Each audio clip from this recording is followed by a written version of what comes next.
दोस्तों world war 2 के दरमियान 30 जुलाई 1945 की एक रात को एक जहाज जिसका नाम यूएसएस इंडियाना पुलिस था वो एक मिशन से वापसी आ रहा था कि इस पर अचानक से एक सबमरीन ने हमला कर दिया और ये जहाज डूब गया। इस जहाज के सारे अमले को मजबूरन समुद्र के अंदर छलांग लगानी पड़ी अपनी जान बचाने के लिए। इस जहाज के अंदर सिर्फ एक लाइफ राफ्ट मौजूद थी और जबकि सर्वाइवर्स की तादाद 1196 थी। फिर इन लोगों की मुश्किलात के अंदर मजीद इजाफा तो उस वक्त हुआ जैसे ही ये लोग अपनी जान को बचाने के लिए समुद्र के अंदर उतरे तो शार्क्स के एक ग्रुप ने इनके ऊपर हमला कर दिया। क्या ये लोग इन मुश्किल हालात के अंदर सर्वाइव कर पाए या नहीं, आइए जानते हैं इन लोगों की कहानी। इस कहानी का आगाज 16 जुलाई 1945 को हुआ था जब ये जहाज सैन फ्रांसिस्को से रवाना हुआ था टिनियन आइसलैंड की जानिब। क्योंकि उस वक्त दुनिया के अंदर वर्ल्ड वॉर 2 चल रही थी तो ये जहाज सैन फ्रांसिस्को से एटॉमिक बॉम्ब लेकर निकला था जो कि इसने टिनियन आइसलैंड पर डिलीवर करने थे और ये बॉम्ब फिर हिरोशिमा नागासाकी पर गिराए जाने थे। क्योंकि 1945 के अंदर इतनी ज्यादा टेक्नोलॉजी मौजूद नहीं थी तो जाते वक्त तो ये जहाज उस सबमरीन के रिडार में ना आ सका, मगर वापसी के वक्त ये जहाज उस सबमरीन के रिडार के ऊपर आ गया और उस सबमरीन ने फौरन से इस जहाज के ऊपर हमला कर दिया। ये एक जापानीज सबमरीन थी और इस सबमरीन ने पहले जहाज के राइट साइड पर हमला किया जिससे कि जहाज की एक साइड टूट गई और पानी जहाज के अंदर आना शुरू हो गया। फिर इस सबमरीन ने जहाज के लेफ्ट साइड पर हमला किया जिससे कि जहाज के अंदर आग लग गई और जहाज का इंजन रूम और बॉयलर रूम मुकम्मल तौर पर तबाह हो गया। अब ये शिप डूबना शुरू हो गया था और तकरीबन 12 मिनट के अंदर ये शिप मुकम्मल तौर पर डूब गया था समुद्र के अंदर। इस शिप के अंदर टोटल 1196 लोग मौजूद थे जिसके अंदर से 900 लोगों ने समुद्र के अंदर छलांग मारकर अपनी जिंदगी बचा ली थी और बाकी के लोग उस आग के अंदर जल गए थे जो कि शिप के अंदर लग गई थी। अब 900 लोग समुद्र के अंदर पड़े हुए थे और इन लोगों के पास सिर्फ एक लाइफ राफ्ट मौजूद थी।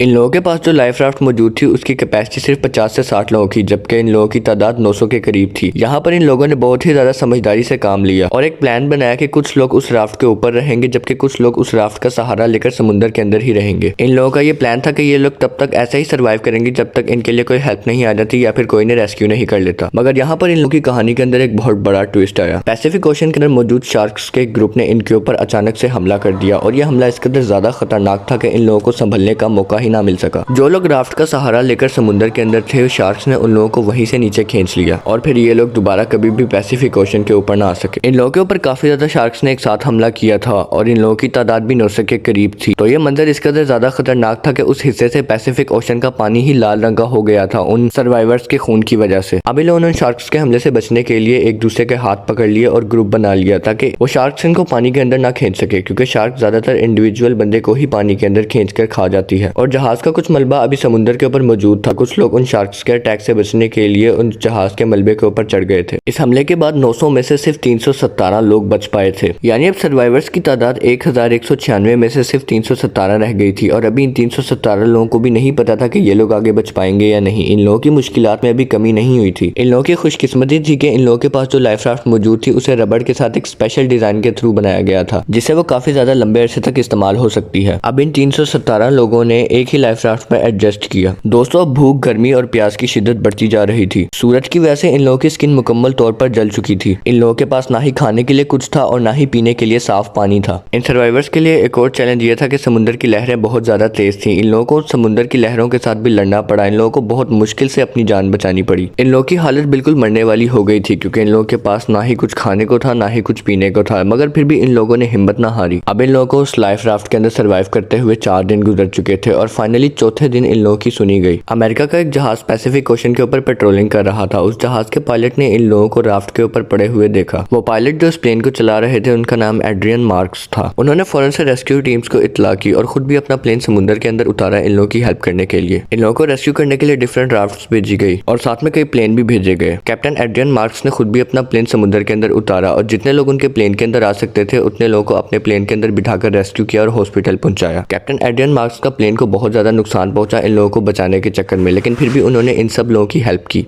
और इस तरह 1196 में से सिर्फ 317 लोग ही बच पाए इस हादसे के अंदर। इस जहाज को जिस मकसद के लिए बनाया गया था इसने वो मकसद तो पूरा कर दिया था, मगर वापसी पर ये अपने क्रू मेंबर्स को ना बचा सका। यूएस आर्मी की तरफ से इस मामले की मुकम्मल तौर पर इन्वेस्टिगेशन की गई और पता लगाया गया कि आखिर वो क्या वजह थी और किसकी गलती थी जिसकी वजह से शिप को ये बात मालूम ही ना हो सकी कि सबमरीन इनके ऊपर अटैक करने लगी है। इन्वेस्टिगेशन के अंदर ये बात मालूम हुई कि नेवी इंटेलिजेंस को इस बात अंदाजा था कि एक जापानीज सबमरीन इस शिप के रूट पर है, मगर उन्होंने इस शिप को इन्फॉर्म नहीं किया। इन्वेस्टिगेशन के अंदर एक वजह इस शिप के डूबने की लैक ऑफ सिग्नल को भी ठहराया गया, क्योंकि इस शिप के कैप्टन को कोई भी क्लू या फिर सिग्नल नहीं मिला था जिससे उसको इस बात का अंदाजा होता कि एक सबमरीन इस शिप के ताक में बैठी हुई है। जो कैप्टन शिप को चला रहे थे उनको भी किसी हद तक इस मामले के अंदर जिम्मेवार ठहराया गया। कोर्ट का ये कहना था कि उनकी भी नेग्लिजेंसी की वजह से ये वाकया पेश आया है कि उनको इस बात का अंदाजा ही ना हो सका कि एक सबमरीन उनकी ताक में बैठी हुई है। लेकिन बाद में इस बात का पता लगा कि इस शिप के कैप्टन को अनफेयरली ब्लेम्ड किया जा रहा था, जो गलती उनकी नहीं थी, इन्वेस्टिगेशन में कुछ गलती हुई थी। और सन 2000 के अंदर यूएस कांग्रेस ने कैप्टन की रेपुटेशन को क्लियर कर दिया था और ये बात को क्लेम किया था कि इन्वेस्टिगेशन के अंदर कुछ गलती हुई थी, जबकि कैप्टन की गलती नहीं थी।